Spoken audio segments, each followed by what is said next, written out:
السلام علیکم ورحمۃ اللہ۔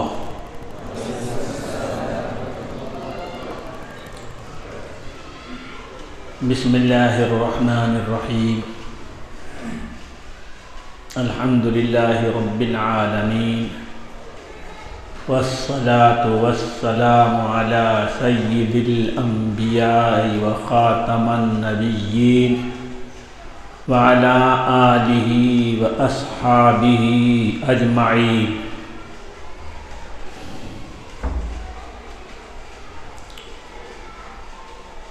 بسم اللہ، اعوذ باللہ من الشیطان الرجیم، بسم اللہ الرحمن الرحیم۔ ان اللہ لا یغفر ان یشرک بہ ویغفر ما دون ذلک۔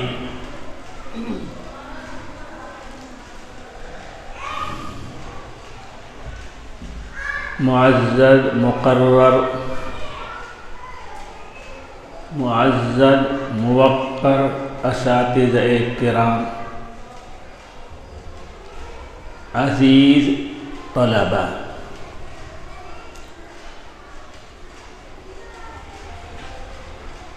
اس وقت سارے جہان میں، پورے عالم میں جو راگ گایا جا رہا ہے اور جو راگ ہمیں سنایا جا رہا ہے، اس راگ سے ہٹ کر ایک صحیح حقیقت سے علماء کو پردہ اٹھانا چاہیے اور طلباء کو وہ حقیقت سمجھانی چاہیے، اور طلباء گھر جا جا کر کے اس حقیقت کو اپنے عزیز و اقارب کے درمیان بیان کرنا چاہیے، سمجھانا چاہیے۔ راگ یہ الاپا جا رہا ہے کہ صدیوں سے مسلمان ہر طرح کی آفتوں میں، بلاؤں میں، مصائب میں گھرے ہوئے ہیں، اور جانی، مالی،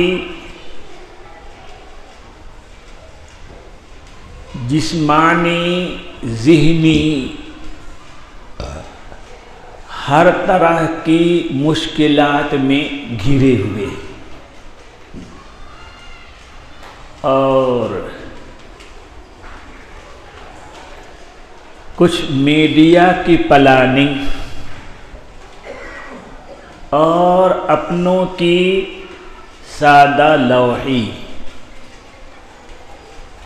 اس سوچ، اس خیال کو اور ابھار رہا ہے، پھیلا رہا ہے۔ ایسا لگتا ہے کہ مسلمانوں کی یہ آزمائشیں، بلاؤں، مصیبتوں کی یورشیں پہلی بار ہیں۔ ارے ہمارے نبی اکرم صلی اللہ علیہ وسلم نے فرمایا تھا کہ الکفر ملت واحدہ، کہ کفر یہودیت کہو، نصرانیت کہو، یا ہندویت کہو، یا کوئی اور کفر ہو، ملت واحدہ، ایک ملت ہے، ایک ہیں۔ تو ظاہر ہے اس دنیا میں دو ہی ملتیں ہوں گی، ایک ملت ایمانیہ ہے واحدہ، اکیلی، اور ایک ملت کفریہ ہے، وہ ایک طرف ہے۔ تو سارے انسانی دھرم اور مذہب کے ماننے والے یا آسمانی محرف مذہب کے ماننے والے سب ایک طرف ہیں، ایک ہیں، اور ایک طرف آسمانی صحیح رنگ و روپ میں دین خداوندی کے ماننے والے جنہیں امت مسلمہ کہا جاتا ہے، وہ ایک طرف ہے۔ تو ایمان، اہل ایمان، اسلام اور مسلمان کے خلاف تو 1400 سال پہلے سے تمام کفریہ مذاہب ایکا کیے ہوئے ہیں، اتفاق کیے ہوئے ہیں، اور سمجھتے ہیں کہ ان کی روز و شب کی انتہائی تگڑی گھناونی سازشوں کی وجہ سے مسلمانوں کو جان، مال، عزت، آبرو ہر طرح سے زک پہنچا کر کے وہ سمجھتے ہیں کہ دین اسلام کو مٹایا جا سکتا ہے، اس پودے کو اکھاڑا جا سکتا ہے۔ یہ سامنے کی حقیقت ہے، لیکن ایک طرف اللہ پاک نے اعلان کر رکھا، یریدون ان یطفئوا نور اللہ بافواہہم واللہ متم نورہ ولو کرہ الکافرون، چاہتے ہیں کہ اپنی سازشوں کے ذریعے، اپنے گہرا دل کی اور پیٹ کی گہرائی سے نکلی ہوئی پھونکوں کے ذریعے اللہ کے نور کو یعنی دین اسلام کو مٹا دیں، بجھا دیں۔ تو سارا عالم چاہ رہا ہے کہ دین اسلام مٹ جائے اور اہل اسلام مٹ جائیں۔ یہ باری تعالیٰ خود کر، یریدون ان یطفئوا نور اللہ، یہ سارے کافر چاہتے ہیں کہ نور خداوندیوں کو کیا کر دیں، بجھا دیں۔ تو کیسے بجھائیں گے بابا؟ جو اس نور خداوندی کے حامل ہیں، جو اس نور خداوندی کو اپنے سینے میں، دل دماغ میں سجائے ہوئے ہیں، بسائے ہوئے ہیں، ان کو ختم کر کے دین اسلام کو مٹائیں گے، بجھائیں گے؟ ایک ان کا ارادہ ہے، سارے کافروں، عربوں، خربوں، سب کا ایک ارادہ ہے، ایک عزم ہے کہ دین اسلام کو مٹایا جائے۔ وہ سمجھتے ہیں کہ فلاں موقع پہ ہم نے اتنے مسلمانوں کو قتل کر دیا، لاکھوں مسلمانوں کے گھر بلڈوزر سے ڈھا دیے، ہزاروں عورتوں کی عزتیں لوٹ لی، ہر طرح فلاں جگہ اسلامی حکومت تھی اسے ختم کر دیا، فلاں جگہ اسلامی حکومت تھی اسے ختم کر دیا۔ وہ سمجھتے ہیں کہ ان سب کارروائیوں کی وجہ سے دین اسلام کا چراغ بجھ جائے گا، اور وہ پروپیگنڈا بھی کرتے ہیں کہ اسلام مٹ رہا ہے، مسلمان مٹ رہا ہے، اور اس پروپیگنڈے کا شکار مسلمان بھی کبھی کبھی ہو جاتا ہے۔ تو کیا کافر اپنے ارادے میں کامیاب ہو گئے؟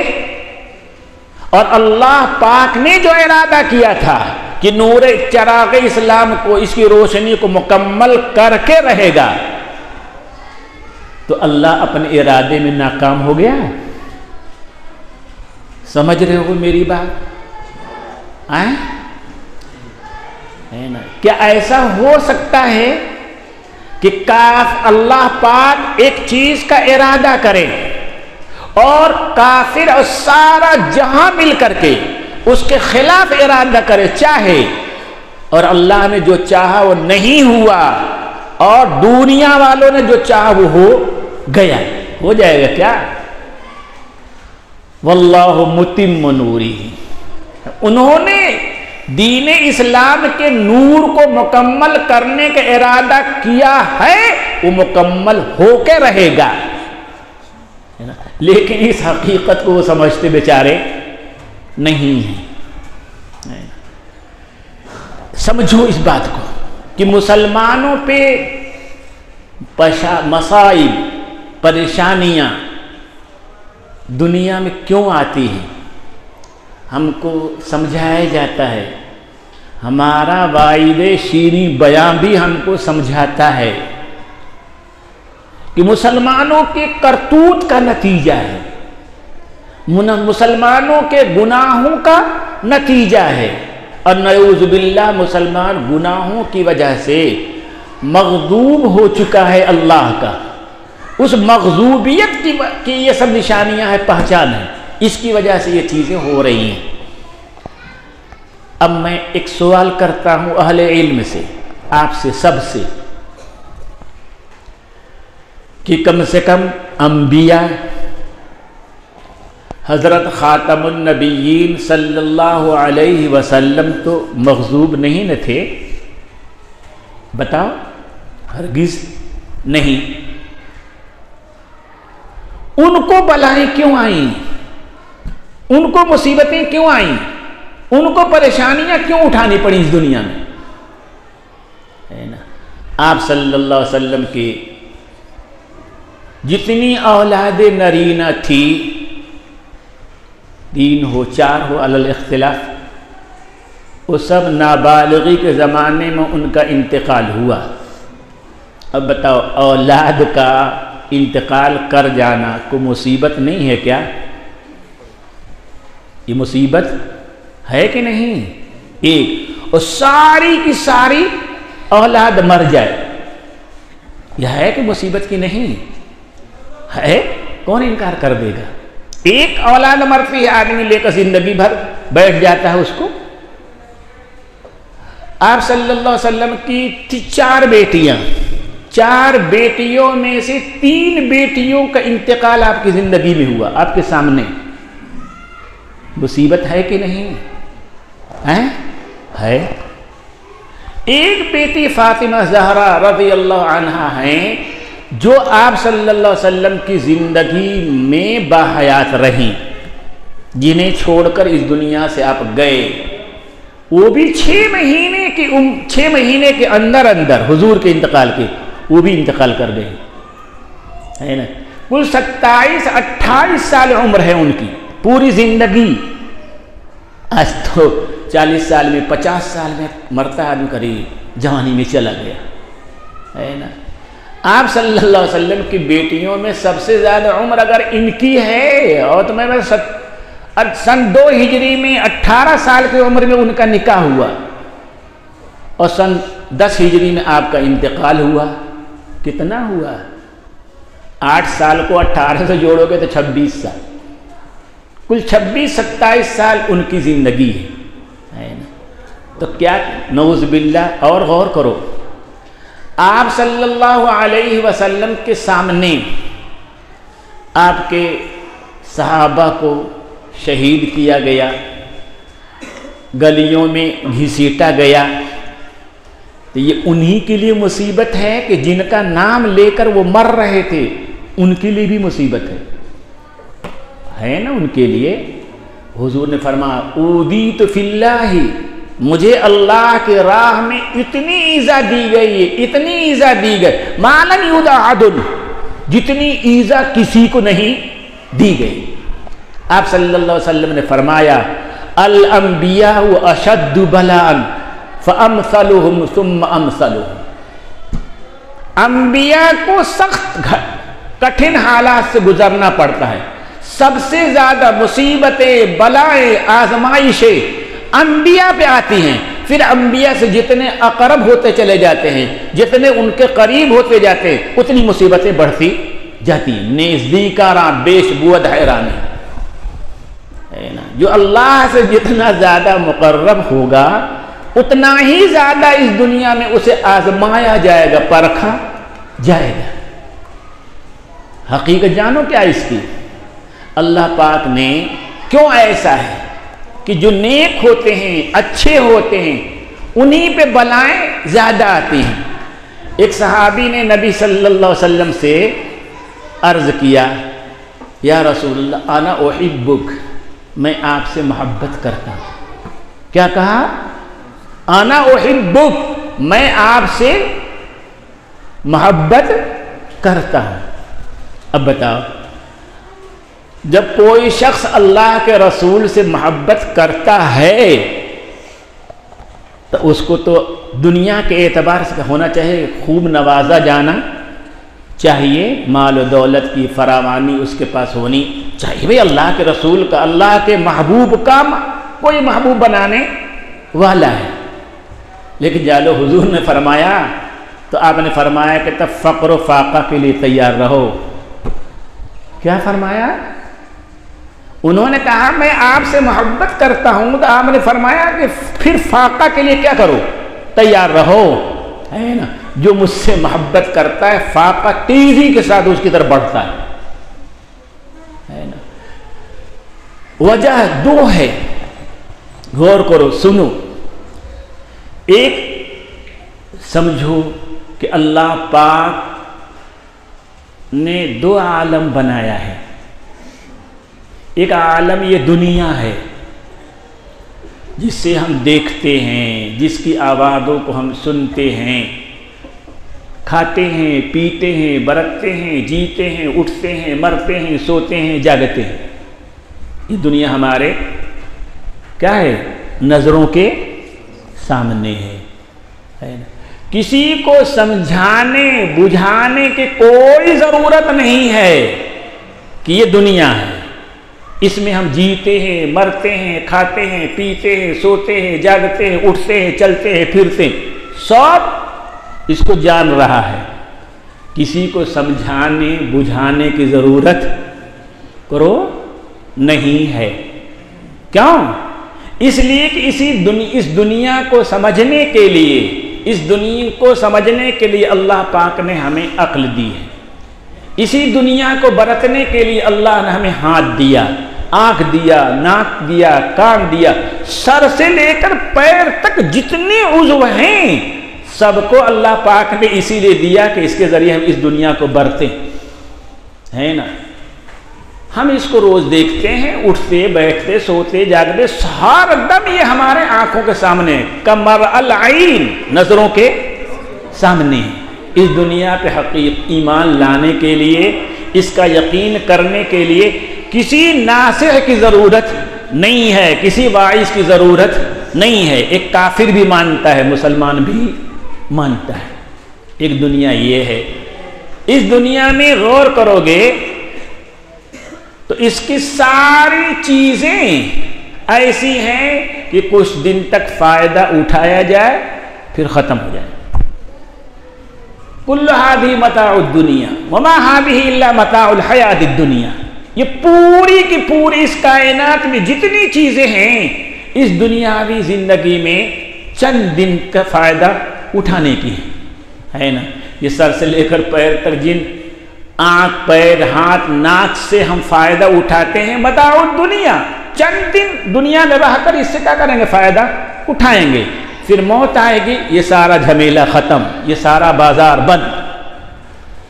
ہے نا.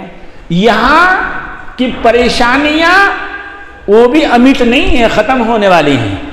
اور یہاں کی راحتیں، آرام، وہ بھی کیا کرنے والے؟ ختم ہو جانے والے، مٹ جانے والے ہیں. کیوں؟ اس پورے عالم کو اللہ نے مٹنے ہی کے لیے کیا کیا ہے؟ پیدا کیا ہے.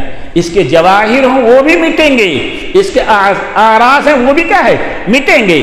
پہاڑ، سمندر، آسمان، زمین، یہ سب مٹنے کے لیے اللہ پاک نے بنایا ہے. یہ مٹیں گے، ختم ہوں گے، اسی کے لیے بنایا گیا ہے.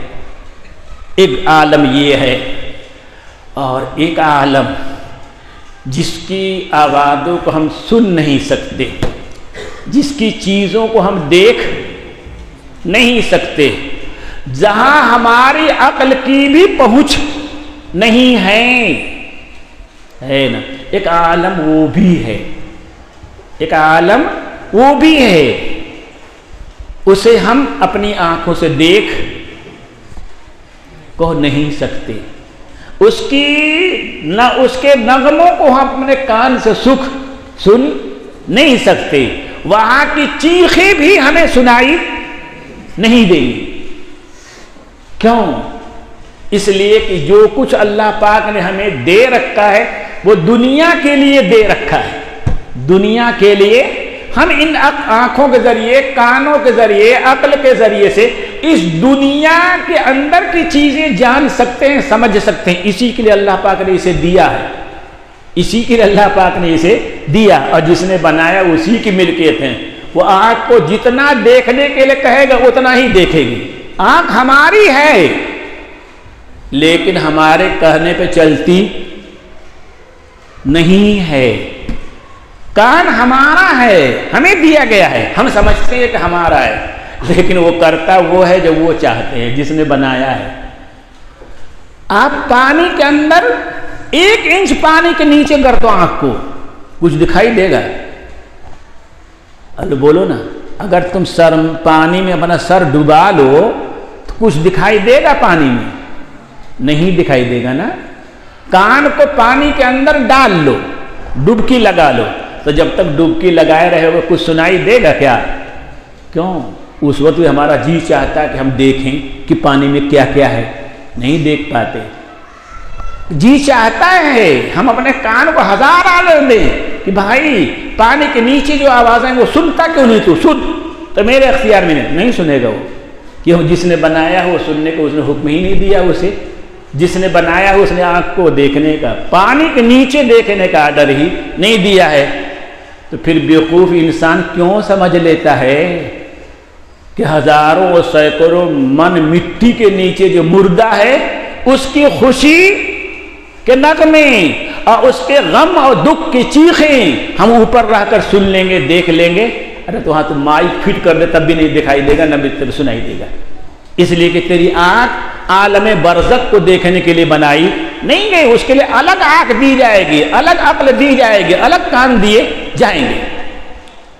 تو میں کہہ رہا تھا کہ ایک عالم وہ ہے جو ہمارے آنکھوں کے سامنے ہے، یہ عالم مٹنے والا ہے۔ ہم روز دیکھتے ہیں مٹنے والوں کو، ہم روز دیکھتے ہیں کہ کسی نے کسی کے جنازے کی نماز ہو ہی رہی ہے، یقین ہے کہ ایک دن ہمارے جنازے کی نماز بھی ہو جائے گی، ہے نا۔ اور ایک عالم وہ ہے جو اس دنیا سے جانے کے بعد وجود میں آئے گا، یعنی ہم اس میں جائیں گے تب سمجھ میں آئے گا کہ یہ عالم ہے، یہ مرنے کے بعد کی زندگی ہے۔ وہ عالم نافنا ہونے کے لیے ہے، ہمیشہ باقی رکھنے کے لیے ہے۔ جہنم ہے ہمیشہ باقی رہے گی، جہنم کی پریشانیاں ہیں، دکھ ہیں، سب ہمیشہ باقی رہیں گی۔ جنت کی راحتیں ہیں، چین ہے، وہاں کی نعمتیں ہیں، اور وہ نعمتیں مالا عین رأت ولا اذن سمعت ولا خطر علی قلب بشر، وہ ساری نعمتیں ملیں گی وہاں، دیکھیں گے سامنے، لیکن یہ عالم ہمارے سامنے نہیں ہے، ہمارے مشاہدے میں نہیں ہے۔ اسے حضرت خاتم النبیین صلی اللہ علیہ وسلم کی آنکھوں سے دیکھا جائے گا، آپ کے کان سے سنا جائے گا، آپ پہ آنے والی وحی کے ذریعے سمجھا جائے گا۔ سمجھے؟ ارے سمجھے، ان باتوں کا خلاصہ کرو تو دو عالم ہیں۔ ایک عالم ہمارے سامنے ہے، اس کی ہر چیز کو دیکھتے ہیں، سمجھتے ہیں، بوجھتے ہیں، یہاں تک کہ فضا میں جو کیڑے کٹارو ہیں، جرثومہ، انہیں بھی دوربین اور خوردبین کے ذریعے دیکھا جا سکتا ہے۔ ہمارے خون کے ذرات میں جو جرثومی ہیں، جو اگر کئی کروڑ ہوں تو سوئی کے ایک ناکے پہ آ سکتے ہیں، اتنی چھوٹے جسم رکھتے ہیں، ہم خوردبین کے ذریعے انہیں بھی کیا کر لیتے ہیں، دیکھ لیتے ہیں۔ اس لیے کہ اللہ پاک نے ہمیں جو کچھ دیا ہے اس دنیا ہی میں کی چیزوں کو دیکھنے کے لیے دیا ہے۔ سمجھ میں یہ بات؟ تو اس دنیا کو منوانے کے لیے کسی کی خبر دینے کی ضرورت نہیں ہے، ہر آدمی مشاہدہ کرتا ہے، برتتا ہے، استعمال کرتا ہے، جانتا ہے، بوجھتا ہے۔ ایک مرنے کے بعد اسلام بتلاتا ہے، ہمارے نبی صلی اللہ علیہ وسلم نے ہمیں بتلایا کہ مرنے کے بعد دوبارہ زندہ ہونا ہے، اور اللہ کے سامنے حاضر ہو کر کے اس پوری زندگی کا تمہیں حساب دینا ہے نا۔ اس چیز کو حضور نے دیکھا، حضور نے سنا، اللہ نے وحی کے ذریعے آپ کو کیا کیا؟ بتلایا۔ اور وہ دنیا، وہ عالم ایسا ہے کہ وہ کبھی فنا ہونے والا نہیں ہے۔ اس میں جو زندگی ملے گی وہ جاویدانی ملے گی۔ کافر کو جو زندگی ملے گی وہ بھی ہمیشہ ہمیش کے لیے ملے گی۔ مسلمان کو جو زندگی ملے گی وہ بھی ہمیشہ ہمیش کے لیے ملے گی، کبھی ختم نہ ہونے والی زندگی ملے گی۔ یہ کس نے بتایا ہمیں؟ ہمارے نبی نے بتایا، ہمارے قرآن نے کیا کیا؟ بتلایا۔ سمجھے؟ اب انسان دو طرح کے ہیں۔ ایک انسان وہ ہیں جنہوں نے اللہ کے بتلانے پہ، اللہ کے نبی کے بتلانے پہ یقین کر لیا کہ سچ کہہ رہے ہیں محمد، مرنے کے بعد دوبارہ زندہ ہونا ہے۔ قبر یا تو جہنم کا ایک گڈھا ہے یا جنت کا ایک باغ ہے، کیاری ہے۔ حضور نے فرمایا ہے ایسے ہے۔ محشر میں جمع ہونا ہے، آدم سے لے کر ان کی جو آخری اولاد ہوگی سب کو اکٹھا ہونا ہے نا۔ پھر اللہ پاک فیصلہ کریں گے، کسی کے لیے جنت کا، کسی کے لیے جہنم کا۔ جو جنت میں گیا ہمیشہ جنت میں رہے گا، اس کے لیے راحتیں ہیں، آرام ہے، چین۔ اب حضور نے سمجھایا، ابھی تو بتایا میں نے کہ جنت کے نعمتوں کو دنیا میں رہ کر کوئی سوچ نہیں سکتا ہے نا۔ غور کرو، سنو، حدیث میں آتا ہے کہ اللہ پاک مومنین کو حوریں دیں گے۔ یہ حوریں مومنہ عورتوں کے لیے سہیلیاں ہوں گی۔ جنت میں مومنہ عورت ایک رانی ہوگی، ایک شہزادی ہوگی ہے نا، اور اس کی خادمائیں حوریں ہوں گی ہے نا۔ تو ہوگا، حدیث میں آتا ہے کہ اگر ایک حور، کون؟ ایک حور سمندر کا پانی جو کہ کھارا ہوتا ہے اس میں ایک بار اگر تھوک دے تو سمندر کا سارا پانی میٹھا ہو جائے گا۔ اتنی شیریں دہن ہے وہ، اتنی شیریں دہن ہے وہ، اس کا تھوک اتنا شیریں ہے کہ پورا پانی کیا ہو جائے گا؟ کھارا کے بجائے میٹھا ہو جائے گا ہے نا۔ تو اس کے ہاں جو شیرینی ہے وہ لامحدود ہے، کوئی حد نہیں ہے۔ اسی طرح ہر چیز جنت میں، ہر نعمت لامحدود ہے، کوئی حد نہیں ہے، کوئی لمٹ نہیں ہے۔ اور دنیا میں جو نعمتیں ہیں وہ تو آخرت کے نعمتوں کا عکس ہیں، بس اس کا عکس ہے۔ مٹھاس دنیا میں اصل نہیں ہے، مٹھاس جنت کی ہے، اس کا تھوڑا سا عکس آ گیا یہاں پہ۔ ایسی ہر نعمت کے بعد، اور حدیث میں یہ بھی آتا ہے کہ جہنم کی کافر مردے پہ قبر میں 99 اژدہے مسلط کیے جائیں گے، اور ان میں سے ایک اژدہا اگر باہر پھونک مار دے تو پوری زمین پر ایک گھاس بھی نہیں اگ سکتی قیامت تک، اتنا زہریلا۔ کروڑوں اربوں اژدہے ہیں اس دنیا میں، کیا زمین نے اپنی روئیدگی بند کر دی؟ اگنا بند کر دیا کیا؟ نہیں، روز پھونک مارتے ہیں، ہر دم پھونک مارتے ہیں، لیکن کچھ ہوتا ہواتا نہیں ہے۔ ہو سکتا ہے ارد گرد کی زمین جل جائے، اتنا ہی ہوگا بس ہے نا۔ لیکن جہنم کے اژدہے میں، آخرت کے اژدہے میں، دنیا کے اژدہے میں اتنا فرق ہے۔ اب سمجھو، یہ میں نے بس سمجھایا کہ عالم دو ہے۔ ایک عالم فانی ہے جو مٹنے والا ہے، بے جمیع اجزائہ ہے نا، اپنے تمام تر اجزاء کے ساتھ یہ مٹے گا۔ اور ایک عالم آخرت ہے جو مٹنے والا نہیں ہے۔ یہ عالم دنیا محدود ہے، فانی بھی ہے، محدود بھی ہے، اور عالم آخرت باقی ہے، لا محدود ہے، اور ہر چیز لا محدود ہے وہاں کی۔ اب انسان بھی دو طرح کے ہیں. کچھ انسان ایسے ہیں جنہوں نے اللہ اور رسول کی ان باتوں کو سچا جانا. ان کو کہیں گے اللہ رسول کی وفادار. ان کو کہیں گے کیا کہیں گے؟ اللہ کے وفادار، اللہ کے رسول کے وفادار. اب کچھ وہ ہیں جنہوں نے اپنے عقل کے بوتے پہ کہا کہ نہیں ما ہی الا ھذی الحیات الدنیا، بس یہ دنیاوی زندگی ہی ہے، اس کی سوا کوئی اور زندگی کہو نہیں ہے، بس یہ دنیاوی زندگی ہے، اس کے بعد جینا اور مرنا کچھ بھی نہیں. وما نحن بمبعوثین، ہم جینے والے نہیں ہیں، دوبارہ اٹھنے والے نہیں ہیں. اور اللہ کے رسول کی ساری باتوں کو انہوں نے جھٹلا دیا. یہ ہے اللہ کے غدار، یہ ہیں اللہ کے رسول کے غدار.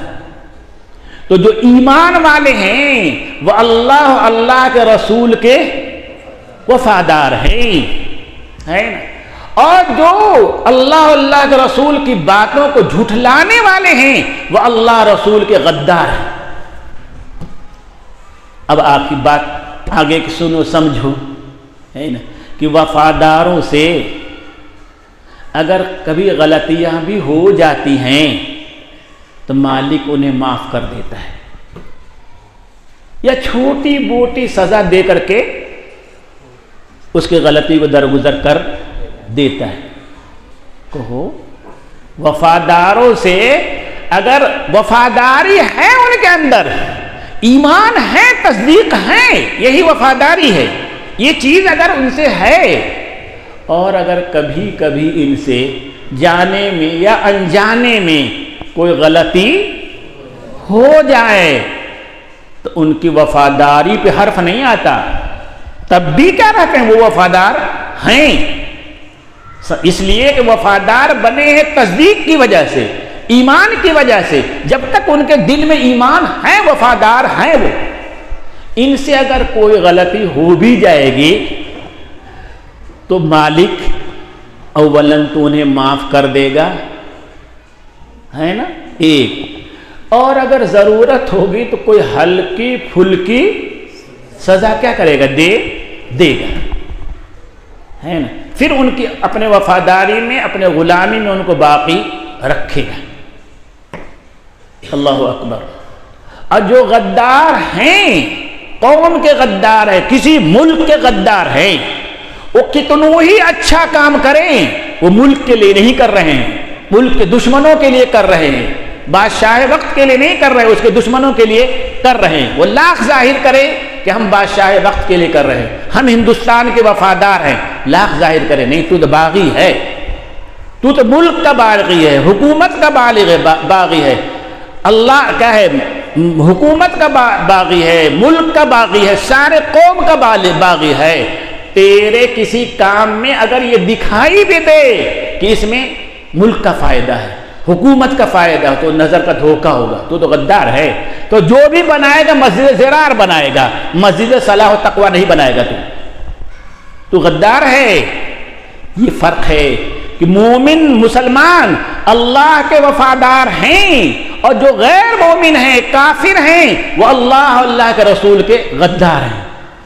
اب بتاؤ، وفاداروں کو میں نے بتایا، کیا بتایا؟ کہ اولاً تو اللہ پاک ان کو بخش دیں گے، معاف کر دیں گے.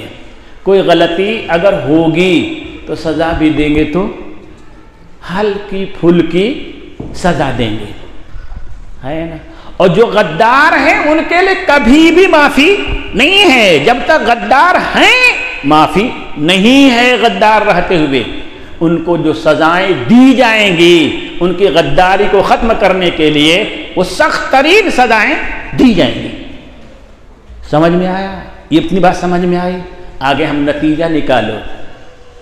اب بتاؤ، آخرت کی سزائیں، جہنم کی، آخرت کے ازدہوں کی، وہاں کے آگ کی، وہاں کے اور جتنی سزائیں ہیں، وہ سخت ہیں جو کبھی ختم نہیں ہوں گی. کلما نضجت جلودہم بدلناہم جلودا آخر.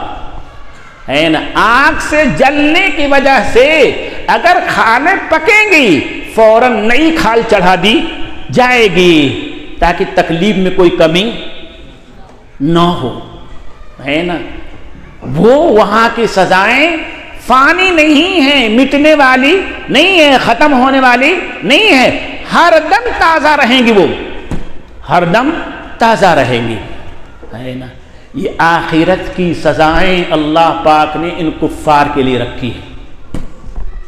یہ میں نہیں کہہ رہا ہوں, ہمارا پورا قرآن کہہ رہا ہے, پورا حدیث کہہ رہی ہے. نبی صلی اللہ علیہ وسلم فرما رہے ہیں کہ اعدت للکافرین واتقوا النار التي اعدت للکافرین. اے مسلمانوں, اس آگ سے بچو جو کافروں کے لیے تیار کی گئی ہے. جہنم کی آگ اصلاً تیار کی گئی کس کے لیے؟ کافر کے لیے. وہ اللہ کا باغی ہے, سمجھ میں آئی بات. اور جنت مومن کے لیے تیار کی گئی, یہ اللہ کا وفادار ہے, یہ اللہ کا وفادار ہے. اس وفادار سے چھوٹی موٹی غلطیاں اگر ہو بھی جائیں گی اور وفاداری باقی رہے گی, یعنی ایمان باقی رہے گا, تصدیق باقی رہے گی, تو یا تو اللہ پاک معاف کر دیں گے یا چھوٹی موٹی سزائیں اسی دنیا میں کیا کریں گے, دے دیں گے. ہے نا, اور آخرت میں اس کو ایسے لے جائیں گے کہ جہنم سے یہ نجات پائے ہوئے ہوگا. کافروں والی سزا اس کو دی نہیں جائے گی, سمجھے. اور جو غدار ہیں, کافر ہیں, ان کے لیے اللہ اکبر, ہمارے نبی صلی اللہ علیہ وسلم نے کیا کیا سمجھایا. واللہ الدنیا سجن المؤمن. دنیا کہو ترجمہ, دنیا مومن کا جیل ہے. دنیا مومن کی جیل ہے, مومن کے لیے جیل ہے. جیل میں کیا بریانی ملتی ہے کیا؟ جیل میں اچھا کھانا کپڑا سب اچھا ملتا ہے کیا؟ نہیں, برا ملتا ہے. ایسا کھانا ملے گا کہ کھایا بھی نہیں جائے گا. لے کے پلیٹ بیٹھے گا, گھر کا کھانا یاد آئے گا, روٹی یاد آئے گی, سبزی یاد آئے گی, دال یاد آئے گی, بریانی یاد آئے گی, کھایا بھی نہیں جائے گا. ہے نا, دنیا مسلمانوں کے لیے جیل ہے بابا. ہے نا, جیل کیوں ہے؟ اس لیے کہ ان کی ہر چھوٹی بڑی غلطی کی سزا یہی دینی ہے. ہر چھوٹی بڑی غلطی کی سزا یہی دینی ہے. ہے نا, من یعمل سوء یجز بہ. جو بھی برا کام کرے گا اس کو بدلہ دیا جائے گا. کافر کو اس کے برے کام کا بدلہ آخرت میں دیا جائے گا, مومن کو اس کے برے کام کا بدلہ اسی دنیا میں دیا جائے گا. وفادار اور غدار میں یہ فرق رکھا اللہ پاک نے. وفاداروں کے لیے یہ دنیا بنا دی, غداروں کے لیے یہ دنیا دے دی. لو ولا یغرنک تقلب الذین کفروا فی البلاد. ہے نا, کافر اگر اس دنیا میں چلتے پھرتے نظر آ رہے ہیں تو اس کی وجہ سے مسلمانوں کو دھوکہ ہونا نہیں چاہیے کہ یہی اللہ کے محبوب ہیں. غزوہ احد میں 70 مسلمان شہید ہو گئے. مسلمان پریشان تھے, یہ کیسے ہو گیا, یہ کیسے ہو گیا. ہے نا, کافر منافق ان کے دلوں کو بھڑکا رہے تھے کہ اگر تم لوگ اللہ کے محبوب ہوتے تو یہ 70 آدمی شہید نہ ہوتے, نبی صلی اللہ علیہ وسلم زخمی نہ ہوتے. یہ اللہ بیان کرتا ہے کہ مسلمانوں کو شکست جو ہوئی ہے فلاں وجہ سے ہوئی, فلاں وجہ سے ہوئی, فلاں وجہ سے ہوئی. آخر میں عجیب بات قرآن نے کہا, واللہ لا يحب الظالمین. اللہ ظالموں سے محبت نہیں کرتا. ظالم کون؟ کافر. ان الشرک لظلم عظیم. اللہ کافروں سے محبت نہیں کرتا. اس دنیا میں انہیں جو بھی مل رہا ہے وہ اس بنیاد پہ نہیں مل رہا ہے کہ اللہ ان سے کیا کرتا ہے, محبت کرتا ہے. وہ اللہ کے مغضوب ہیں, اللہ کے غضب ناکی کا شکار ہے. وہ یہاں ان کو جو راحت ملے, سکون ملے, چین ملے, تھوڑی بہت نیکیاں ہوتی ہیں ظاہری اعتبار سے, ان کا بدلہ اللہ پاک اسی دنیا میں ان کو دیتے ہیں. اور آخرت میں کچھ بھی نہیں ان کے پاس. کفر, فسق, ظلم, طغیان کے سوا ان کے پاس کچھ بھی نہیں ہے، اس کا صلہ جہنم ہے۔ کیا سمجھے کہ دنیا میں مصیبتیں مسلمانوں پہ یقیناً آتی ہے، اور آج ہی نہیں ہمیشہ سے آتی رہی ہیں، ہمیشہ سے آتی رہی ہے۔ اس کی وجہ یہ ہے کہ اللہ پاک مسلمانوں کو آخرت کی ہر سزا سے بچانا چاہتے ہیں۔ اللہ اکبر۔ حدیث میں آتا ہے کہ مرنے، ابھی بتایا میں نے، جو دنیا میں ہم سے چھوٹی موٹی غلطیاں ہو جاتی ہیں، اللہ پاک اکثر و بیشتر کو تو کیا معاف کر دیتے ہیں، کچھ کی سزائیں کیا دیتے ہیں ہلکی پھلکی، پھر آخرت میں ان کے پاس کچھ بھی نہیں رہے گا، گناہ نام کی کوئی چیز نہیں رہے گی، اور اگر رہے گی تو اللہ پاک انبیاء سے کہیں گے، شہداء سے کہیں گے، صالحین سے کہیں گے، صدیقین سے کہیں اشفعوا، سفارش کرو۔ اب سوچو، جسے معاف کرنا ہے وہی کہہ رہا کیا؟ سفارش کرو۔ سارے انبیاء شفاعت کریں گے، سارے صلحاء، صدیقین، شہداء، یہ سب کیا کریں؟ اللہ ان کو بخش دیجئے، اس نے مجھے سلام کیا تھا، اسے بخش دیجئے، اللہ پاک اسے بخش دیجئے۔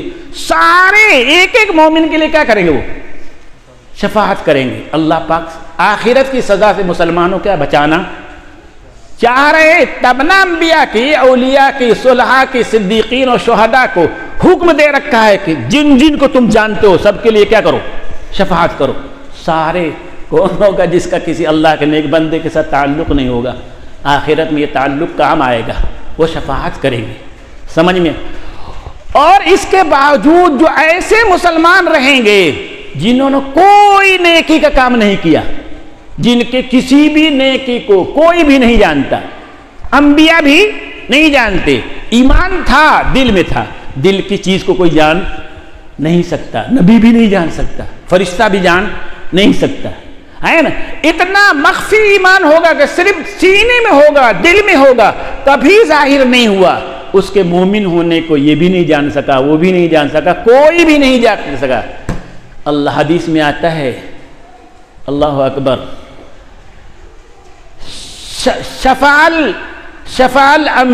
شفاعت الانبیاء والاولیاء والشہداء والصالحین ہاکذا او کما قال، کہ انبیاء سفارش کر چکے، صلحاء سفارش کر چکے، صدیقین اور شہداء سفارش کر چکے، وبقی ارحم الراحمین، میں بچا ہوں۔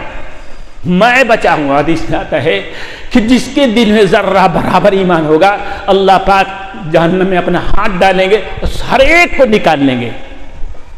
دیکھیں، دنیا کی مصیبتیں ہمارے لیے اللہ کے غضب کی نشانی نہیں ہیں، ہماری چھوٹی موٹی غلطیوں کی سزائیں اللہ پاک ہمیں اسی دنیا میں دے دیتے ہیں، اور کبھی تو بغیر گناہ کے اللہ پاک آزمائش میں ڈال دیتے ہیں، صرف جنت کے درجات کو بلند کرنے کے لیے۔ انبیاء کی، شہداء کی جو کیا ہوتی ہیں، بلائیں ہوتی ہیں، مصیبتیں ہوتی ہیں، کسی گناہ کی وجہ سے نہیں ہوگی، ان کے ہاں تو گناہ ہے ہی نہیں، انبیاء کے ہاں، وہاں صرف رفع درجات کے لیے، ان کی امت کے رفع درجات کے لیے ہوتی ہیں۔ کچھ کیا سمجھتے ہو کہ نبی اکرم صلی اللہ علیہ وسلم جو رات بھر جانماز میں بیٹھ کے رویا کرتے تھے، اتنی لمبی لمبی نمازیں پڑھا کرتے تھے کہ پیر میں سوجن آ جائے، صرف اپنے لیے، صرف اپنے بخشنے کے لیے، بخشے جانے کے لیے، وہ تو بخشائے تھے، ہے نا؟ یہ سارا رونا دھونا امت کے لیے تھا، آپ کے لیے تھا۔ تو کیا نبی صلی اللہ علیہ وسلم کے آنسو کو اللہ پاک یوں ہی ضائع کر دیں گے، مسلمانوں کو عذاب دے جہنم کر دیں گے؟ نہ بابا، جو کچھ تھوڑی بہت چوک ہوگی، غلطی ہوگی، اللہ پاک اسی دنیا میں نپٹا دیں گے، ختم کر دیں گے، اور اگر کچھ بچا بھی رہ جائے گا تو انبیاء، اولیاء، صلحاء، شہداء کی شہادت کی شفاعت کی وجہ سے بخش دیں گے، اور جو بچ جائے گا اپنی رحمت عامہ و خاصہ کے ذریعے اسے مٹا دیں گے، ختم کر دیں گے۔ وآخر دعوانا الحمدللہ۔